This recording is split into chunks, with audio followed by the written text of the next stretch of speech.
My parents blamed me for theft for years, destroying my trust. Now the real culprit's arrest left them begging for forgiveness. Hey everyone, this is something that happened to me years ago, but guess what?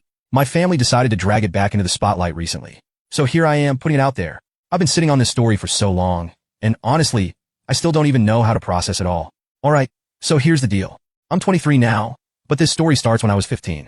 And man, it still messes with my head sometimes. I'm the middle child, sandwiched between my older sister Sarah and my younger brother Liam. Sarah was 17 at the time, always the doing the right thing type. She was every parent's dream. Responsible, ambitious, the whole 9 yards. Liam was 11, and as the youngest, he was the golden child. He could do no wrong in their eyes, always getting a free pass on everything. And then there was me, the middle kid, just trying to stay out of trouble and make my own way. My parents always said they were all about fairness. You know, dividing things equally, making sure we each got the same opportunities. But looking back, that idea of fairness was just smoke and mirrors. They treated Sarah like the future CEO of the family, Liam like the baby they needed to protect, and me like, well, just there. Not bad enough to be a problem, but not good enough to shine either. Now, my dad had this collection. He wasn't into stamps or coins like some people. It was pocket knives, baseball cards, and a few autographed baseballs. He had a whole shelf in his bedroom dedicated to these things like some kind of shrine. He'd tell stories about where each item came from, how much effort he put into getting them, or what they were worth. It wasn't my thing, but hey, he loved it. Some of the stuff was valuable too. Not crazy money, but enough that he was proud of it. But then, things from his collection started to disappear. The first thing that went missing was a pocket knife. It wasn't just any knife. It was his favorite. He'd shown it to me before, going on about how it had a unique design and how he traded with a collector to get it. One morning, he noticed it was gone. At first, it was just a mild annoyance. He thought he misplaced it or maybe left it somewhere. But then, a week later, one of his baseball cards disappeared. And then another knife. It didn't take long for him to start getting suspicious. He asked all of us about it, me, Sarah, and Liam. I didn't think much of it at first because, honestly, why would I care? I told him straight up, I haven't seen it. Sarah and Liam said the same. But something about the way he looked at me felt off, like he didn't believe me. Then came the day, everything changed. He found one of his missing knives in my room. I'll never forget it. He barged in, holding the knife like it was evidence in a courtroom. Why is this in here? He demanded. I just froze. I had no clue how it got there. I told him, I don't know. It's not mine, but he wasn't buying it. Don't play dumb, he said. This is my knife. What's it doing in your room? From that moment on, I was under a microscope. Every time something went missing, it was automatically my fault. It didn't matter what I said or how much I denied it. They'd already made up their minds. The thing is, I genuinely had no idea how that knife got there. To this day, I don't know if Liam planted it or if it somehow ended up there by accident. But that didn't matter to my parents. To them, the fact that it was in my room was all the proof they needed. And it wasn't just my parents. They started talking about it with the rest of the family. My grandparents, aunts, uncles, cousins, everyone knew. Every time we had a family gathering, it felt like I was under a spotlight. People made comments, sometimes subtle, sometimes not. My uncle once said, better keep an eye on your wallet around him, and laugh like it was a joke. My grandma would give me these looks like she couldn't believe I'd turned out this way. At school, things weren't much better. My mom told one of her friends what was going on, and that friend happened to be the mother of a kid I went to school with. You can guess what happened next. It spread like wildfire. Suddenly, kids were whispering about me in the hallways. I'd hear things like, isn't he the one who stole from his dad? I kept my head down, but it wasn't easy. I mean, how do you prove you didn't do something? The more I denied it, the guiltier I looked. It felt like I was trapped in this game where, no matter what I did, I couldn't win. Liam, on the other hand, seemed totally unbothered by the whole thing. He was always in the background, playing his games, doing his homework, acting like the innocent kid he was supposed to be. Sarah stayed neutral, not wanting to get involved, which hurt in its own way. I thought maybe she'd stick up for me, but she didn't. She just kept her distance like the whole thing was beneath her. The worst part wasn't even the accusations. It was the way it made me feel about myself. I started to doubt everything. I'd keep replaying every interaction in my head, trying to figure out if I'd done something to deserve this. I even wondered if I was somehow stealing in my sleep or forgetting about it. I know how crazy that sounds, but when everyone around you treats you like a thief, it messes with your head. My parents kept saying, we're just trying to help you learn from your mistakes. But what mistakes? I didn't do anything, or at least I didn't think I did. The line between what I knew and what they believed started to blur. I began to isolate myself. I stopped hanging out with friends because I didn't want to answer questions about why I couldn't go out or why I looked so stressed all the time. I stayed in my room as much as possible, trying to avoid my parents and their endless questions. What else have you taken? Are you lying about this too? It never stopped. By the end of that year, I felt like I was a stranger in the house. I didn't trust my parents, my siblings, or even myself. All I wanted was for anyone, to believe me. But that wasn't going to happen. So after my dad found that knife in my room, things went from bad to worse. It was like I'd officially been branded as the thief, and there was no coming back from it. My parents decided they needed to teach me some kind of lesson, and let me tell you, they were not playing around. A few weeks later, things kept disappearing. One of the autographed baseballs was missing, and this wasn't just any ball. It was signed by his all-time favorite player, the one he always bragged about. I heard him yell from his room, Where the hell is it? My stomach dropped. I was sitting on my bed, already tense, and when I heard the anger in his voice, I started shaking.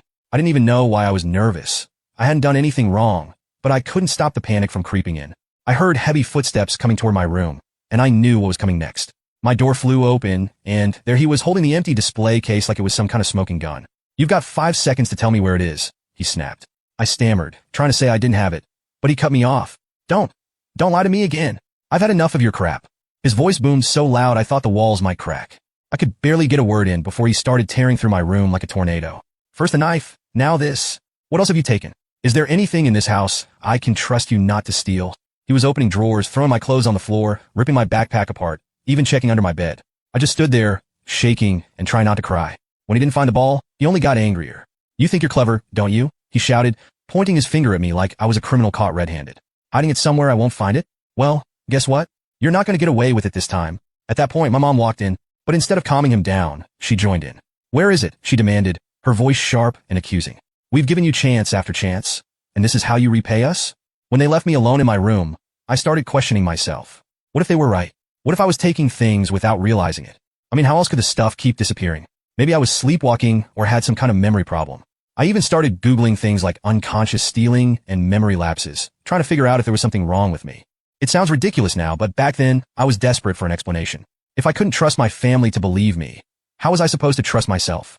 That night, they sat me down and laid out new rules for me, which was their way of saying my life was about to get even worse. At first, it was little things, grounding me for a couple of days or taking away my TV privileges.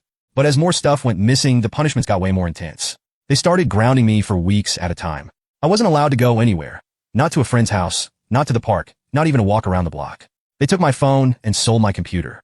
I wasn't even allowed to read the books I liked because, according to them, privileges had to be earned back. It didn't stop there. My dad had this thing where he'd assign me chores as part of my discipline, but these weren't normal chores like taking out the trash or cleaning my room. He'd come up with stuff just to make my life miserable. He made me scrub the garage floor with a brush by hand, because that's what happens when you disrespect other people's property. My mom wasn't any better. She'd make these passive-aggressive comments every chance she got. If I asked for something as simple as a snack, she'd say stuff like, "Oh, so now you're asking permission? How nice of you." Or, "Haven't you taken enough from this family already?" It was constant, and after a while it started getting to me. I felt like they hated me, not just angry at me for the missing stuff, but truly hated me. Looking back now, I can't wrap my head around it. How could parents treat their own kid like that over something so small? It wasn't like they were losing thousands of dollars or priceless heirlooms. It was a knife here, a baseball there. Stuff that honestly wasn't even worth all this drama. But the way they acted, you'd think I had ruined their lives. The resentment they held toward me was so obvious, and it cut deep. And let's not forget about Liam and Sarah. Liam just sat back and watched, never saying a word. He'd be playing his games or watching TV while I was stuck scrubbing the baseboards or reorganizing the pantry. Sarah, on the other hand, acted like the whole thing didn't exist. She stayed in her room most of the time, barely acknowledging what was happening. I guess that was her way of staying out of the drama, but it felt like a betrayal. After that, they decided to cancel my birthday. I was supposed to get my driver's license when I turned 16, like any kid, but they said I hadn't earned their trust yet. No party, no present, not even a happy birthday. It was just another day where I got treated like a criminal in my own house. Bearing their constant punishments, I had enough. I tried talking to my parents about it once. I told them how hard it was being treated like this, how it felt like they were punishing me for something I didn't do. My dad's response? If you don't like it, maybe you shouldn't have taken things that didn't belong to you. My mom just nodded along like that was the end of the conversation. What really got to me, though, was the inconsistency. One minute, my mom would act like she was trying to help me turn things around. The next, she'd be telling me how disappointed she was in me. My dad would do the same thing, acting like he was trying to teach me some valuable life lesson, but really just finding new ways to make me feel like a failure. After a while, I stopped trying to fight back. What was the point? No matter what I said, they wouldn't believe me. I thought maybe if I kept my head down and did what they wanted, things would get better. By the time I turned 17, I wasn't the same person I used to be. The constant accusations, punishments, and isolation had done a number on me. I wasn't just angry anymore. I was tired. Tired of trying to explain myself. Tired of hoping things would get better. And tired of feeling like the black sheep of my own family. What happened to me at 15 stayed with me as I grew older, shaping how I saw myself and the world around me. Even now, I catch myself doubting my own worth, questioning whether I deserve the good things in my life, or waiting for the other shoe to drop, even when things are going well. It's like the version of me that got crushed by their mistrust never fully recovered. My parents didn't treat me like a son anymore. They treated me like a problem they were stuck with. Every interaction with them felt like they were just waiting for me to screw up again. My dad would barely even look at me unless it was to yell or question me about something that had gone wrong. He acted like every mistake, no matter how small, was proof that I couldn't be trusted. If I forgot to do a chore or left something out of place, he'd snap, "Of course you can't even do this right." My mom wasn't any better. She'd stop trying to hide her disappointment in me altogether. Anytime she spoke to me, it was either to lecture me about responsibility or to remind me of how much I'd let them down. She had this way of sighing every time I walked into the room, like just seeing me there was enough to ruin her day. Even when I tried to avoid them, it wasn't enough. If I stayed in my room too long, she'd come in and say, "You're not going to hide away forever. That's not how you fix things." But when I did try to engage, it only gave them more chances to remind me how much they didn't trust me. They also stopped giving me any benefit of the doubt. If something went missing, even something small like a pair of scissors or a pack of batteries, the blame automatically landed on me. My dad would say, "Let me guess, you have no idea where it went," with that tone that made it clear he thought I was lying. It didn't matter how many times I denied it or how logical my argument was. They'd already decided I was guilty. The worst part was the constant anxiety. Every sound in the house made me jump, like I was always waiting for the next explosion, the next accusation. I'd catch myself panicking over the smallest things, like leaving my room messy or accidentally knocking something over. Even when I wasn't being yelled at, my brain would convince me that I was about to be. It was like walking on a tightrope, except I didn't know when or if I'd fall. It's weird how quickly you adapt to stuff, even when it's unfair. I stopped expecting fairness or even kindness from my parents. Instead, I just kept my head down and tried to avoid any situation where they might start another fight. I'd stay in my room most of the time, only coming out when I had to eat or do one of the endless chores they assigned me. Fast forward a few years. I'm 23 now, living on my own, doing my thing. I moved out right after I turned 18 and never looked back. I'd barely talked to my family since then, maybe a quick text here or there during the holidays, but that was it. For the most part, I kept my distance. Then, one random afternoon, my phone rang. It was my mom. Honestly, I almost didn't pick up. We hadn't had a real conversation in years, and I wasn't in the mood to fake a polite chat. But something told me to answer, so I did. Right away, I knew something was off. Her tone wasn't the usual casual one I was used to. It was hesitant, almost shaky. "Hi, sweetie," she started. "I hope you're doing well. I need to talk to you about something." I didn't say much, just a quick, "What's up?" because I honestly had no idea where this was going. That's when she hit me with it. "Things have been going missing again," she said. I sat up straighter. "Missing? Like what?" She listed off a bunch of things, some of my dad's collectibles, cash from their wallets, and even my mom's jewelry. It was a lot more serious than the stuff from years ago. But she continued, "This time, we knew we had to be sure before we accused anyone." That's when I realized where this was headed. I swear my heart stopped for a second. Were they about to drag me back into this mess? Were they seriously calling me to blame me for stuff I wasn't even there to take? But then she said something that threw me. "Your dad set up cameras in the house," she said, "and we caught Liam." Liam, my younger brother, the golden child, the one who could do no wrong. I couldn't even process what she was saying at first. "Wait, what?" I finally managed to get out. She went on to explain. They'd installed cameras in the hallway leading to their bedroom, and sure enough, they caught Liam sneaking into my dad's room late at night. He'd been taking stuff and hiding it in Sarah's old bedroom. Apparently, he'd been at it for years, probably even back when I was still living there. I didn't know whether to laugh or scream. On one hand, I felt vindicated. All those years of being accused, punished, humiliated, it wasn't me. It was never me. But on the other hand, I was furious. Furious that it had taken them so long to figure it out. Furious that they'd let it go this far and left me with a trauma I still deal with to this day. My mom kept talking, apologizing, and trying to explain. She said she and my dad felt awful for how they treated me. "We should have believed you," she said. "We were wrong, and we're so sorry." Sorry. That's what she said, like one word could magically erase years of being treated like garbage. Then she said, "We want you to come to my birthday dinner next week. It would mean a lot to us if we could see you and talk about this in person." I didn't answer right away. I just sat there gripping my phone, trying to decide whether to hang up or let her finish. Eventually, I said I'd think about it and ended the call. After I hung up, my mind was spinning. All these years, they made me feel like I was broken, like I was a liar and a thief. And now they wanted me to just show up for a nice family dinner and let bygones be bygones? I wasn't sure what to do. Part of me wanted to tell them to shove their apology where the sun doesn't shine. But another part of me, maybe the part that still craves some kind of closure, wanted to hear them out. A couple of days later, my dad, Mark, called me. That was a surprise because he's never been the type to admit when he's wrong. He started off with the usual small talk, asking how I was doing, how work was going. Then he got to the point. "I just want to say I'm sorry," he said. "I messed up. We messed up. We should have trusted you." Hearing those words from him felt strange. For years, he'd been the one who came down hardest on me, the one who made sure I felt the weight of every punishment. And now here he was, admitting he was wrong. But then he said something that really threw me. "We're going to make it up to you. We're planning something special, and I think you'll like it." I asked what he meant, but he just said, "You'll see," and left it at that. In the days leading up to my mom's birthday, I kept going back and forth on whether I should go. I didn't want to forgive them. Not yet, anyway. But I was curious to see what they had to say, what they were willing to do to make things right. At the same time, I couldn't shake the anger. All those years they treated me like a criminal while Liam got away with everything, and now that the truth was out, they expected a quick apology to fix everything. It wasn't that simple. When the day of the dinner came, I still hadn't made up my mind. I thought about texting my mom to say I wasn't coming, but something stopped me. Maybe I wanted to see if they were serious about making amends, or maybe I just wanted to hear them say it to my face. Either way, I decided to go, so I showed up to my mom's birthday dinner. And let me tell you, I wasn't exactly thrilled to be there. I hadn't seen most of my family in years, and now I was supposed to sit at the same table with them like everything was fine. The dinner was at some fancy restaurant, the kind of place my parents wouldn't normally go to unless it was for something big. My mom greeted me at the door like nothing had ever happened. "I'm so glad you came," she said, smiling like she didn't spend years treating me like a thief. My dad was already at the table, giving me this awkward nod, which I guess was his version of being apologetic. The first half hour was weird. My parents tried to keep things light, small talk, asking about work, pretending they cared about my life now. Liam was there too, sitting at the other end of the table, looking like he wished he was anywhere else. I didn't even bother making eye contact with him. But the whole vibe changed when one of my cousins, Emily, decided to stir the pot. She's the type who can't resist making a scene, and this dinner was no exception. Out of nowhere, she says loud enough for the whole table to hear, "Better keep an eye on your wallets, everyone. You know how things tend to go missing around here." I swear the whole restaurant went silent. My dad tried to laugh it off like it was a harmless joke, but I wasn't having it. I leaned forward, staring straight at her, and said, "Don't worry, Emily. I'm sure your boyfriends say the same thing about you when they're comparing notes." Yeah, it was harsh, maybe too harsh, but I wasn't in the mood to play nice. Emily's face turned bright red, and she started tearing up. Her dad, my Uncle Mike, jumped in immediately. "That's enough," he said, glaring at me. "You've got no right to talk to her like that, especially after everything you've put this family through." I couldn't believe what I was hearing. What I put this family through? I shot back.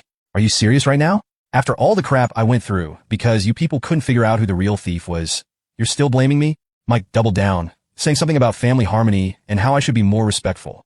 I couldn't take it anymore. I stood up, looked right at my parents, and said, "This is what you created. You turned me into the family scapegoat, and now you expect me to just sit here and take it? Forget it." Then I walked out. I didn't even make it to my car before my dad caught up to me. "Wait," he said, looking more stressed than I'd ever seen him. "You don't have to apologize for what just happened. That wasn't your fault." I stopped and stared at him. "You're damn right it wasn't my fault. But what are you going to do about it?" He didn't have an answer. He just stood there, looking uncomfortable. "We're trying to fix things," he finally said. "We really are?" I didn't respond. I just got in my car and drove home. A couple of days later, Sarah called me. She hadn't been at the dinner, which wasn't surprising since she'd been living in another state and barely visited. "Mom told me what happened," she said. "And for what it's worth, I think you handled it better than I would have." Sarah's always been the level-headed one, but hearing her side with me felt good. She told me Liam had finally confessed to everything, not just the recent thefts, but the stuff from years ago too. According to Sarah, my mom had a complete meltdown when she found out. "She's been crying for days," Sarah said. "She feels awful about how she treated you." Good. She should feel awful. But that didn't mean I was ready to forgive her. Later that week, my mom called again. This time, she sounded more desperate than apologetic. "We want to make this right," she said. "Your dad and I are selling some of our things to help pay off your student loans, and we're planning to get you a new car. It's the least we can do." I told her straight up, "I don't want your money, and I don't want your car. You can't buy your way out of this." She started crying again, but I didn't care. For years, I'd been treated like the family screw-up, and now they thought a few expensive gifts would make me forget about it? Not a chance. But things shifted when Liam got arrested. He'd stolen my grandpa's truck and crashed it into a streetlight about 2 miles from their house. The truck was totaled, and my grandparents were furious. They kicked him out and refused to let him come back until he paid for the damage. My parents canceled Liam's college fund to help cover the costs. That's when I found out they'd planned to use part of that money to buy me the car they'd been talking about. The irony was almost funny. When my dad called to tell me about it, he sounded more defeated than I'd ever heard him. "We've made so many mistakes," he said. "I don't expect you to forgive us, but I hope you'll at least let us try to make things right." I didn't know what to say. I kind of wanted to believe him, to give him a chance to fix things. But the other part of me, the part that had spent years being blamed, punished, and humiliated, wasn't ready to let it go. I told him I'd think about it. But deep down, I already knew my answer. After everything that happened, the dinner, the arguments, the endless calls from my parents, I was done. Done with the apologies, done with their guilt trips, and done pretending like this was something that could be fixed. I gave it a lot of thought over the next few weeks. Every time my phone buzzed, I'd feel that pit in my stomach, knowing it was probably my mom or dad trying to check in again. I didn't answer most of the time. What was the point? They always said the same things. "We're sorry. We're trying to make things right. We just want to move forward." But none of it felt real. Here's the thing. Apologies don't undo years of damage, especially damage caused by the family. They don't erase the humiliation, the self-doubt, or the complete breakdown of trust. My parents seemed to think that acknowledging they were wrong would magically fix everything. But it doesn't work like that. Sarah, my sister, called me one night to check in. She's the only one I still feel like I can talk to, and even though she didn't always have my back when we were younger, I know she gets it now. "You don't owe them anything," she said. "If you're not ready to forgive them, that's okay. Do what's best for you. That stuck with me. I'd spent so much time trying to figure out what they wanted, what they needed, that I hadn't stopped to think about what I wanted. And what I wanted was peace. A week later, I got another call from my dad. This time he wasn't making excuses or trying to guilt me into forgiving him. He sounded tired, almost defeated. Liam's still being held, he said. The charges for stealing the truck and the damage he caused are serious. Your grandparents are refusing to help. And honestly, I can't blame them. He went on to explain that they decided not to intervene this time. He needs to face the consequences, my dad admitted. Maybe this will finally wake him up. We've tried everything else, and it clearly hasn't worked. There was a heaviness in his voice, like he couldn't believe it had come to this. He shifted the conversation back to me. We're trying to rebuild the family, he said. We want you to be part of that process. We'll do whatever it takes to make things right with you. I didn't say much in response. I just let him talk. When he finished, I said, I'm glad you're trying to fix things, but I'm not ready to be a part of it. I need time, maybe a lot of it. He sighed. I understand, he said. Just know that the door is always open if you change your mind. Around the same time, my mom sent me a long email. It was the first time she'd really put everything into words, and I could tell she meant it. She apologized for the years of mistrust, for not defending me, for letting things get as bad as they did. She admitted that they'd failed as parents and that they didn't know how to make up for it. I appreciated the effort, but the damage was already done. I'd spent years trying to make them see me for who I really was, and now that they finally did, it didn't change the fact that they'd already broken me. The truth is, I don't know if I'll ever forgive them. Do I let go of all the anger and move forward? I honestly feel like I've been so much better off without their constant drama.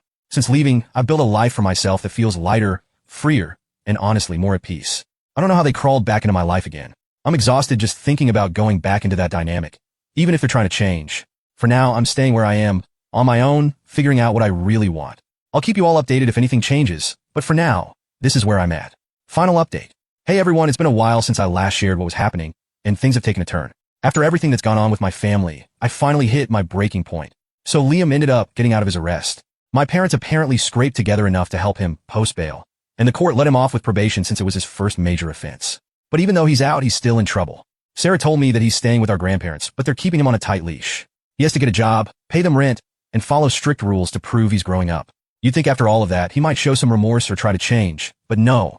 According to Sarah, Liam's been sneaking money from my parents' emergency savings account to buy video games and snacks. It's not as dramatic as stealing a truck, but it's enough to make me realize that nothing has changed. Meanwhile, I couldn't help but compare. I was cast out for years over something I didn't even do, and here they were bending over backward to give Liam chance after chance. When it came to me, their solution was to treat me like dirt until I left. But for Liam, they couldn't bear to cut him off, no matter how much damage he caused. That's when I made my decision. I sat down one night and wrote out a message to my parents. I kept it short and direct. No long explanations, no arguments, just the truth. I basically said, I appreciate the effort you've made to apologize and make things right. I really do. But the truth is, I don't think I can ever fully trust you again. The way you treated me for all those years, assuming the worst, punishing me, isolating me, it's something I can't just forget. I need to move on with my life, and that means cutting ties for now. Maybe someday I'll feel differently, but right now I need space. Please don't contact me anymore.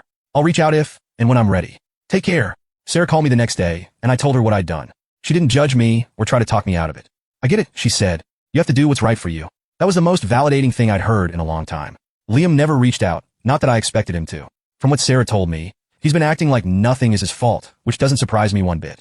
It's just who he is. It's been a few months now since I sent that message, and honestly I feel good about my decision. Cutting ties wasn't easy, but it was necessary. For the first time in a long time, I feel like I can breathe.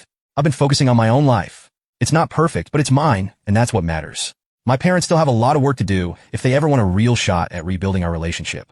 Saying sorry isn't enough. They'll have to prove they've changed, and I'm not holding my breath. For now, I'm done being the scapegoat, the target, or the project they think they need to fix. Sometimes walking away is the only way to heal, and for me, it was the only choice I had left.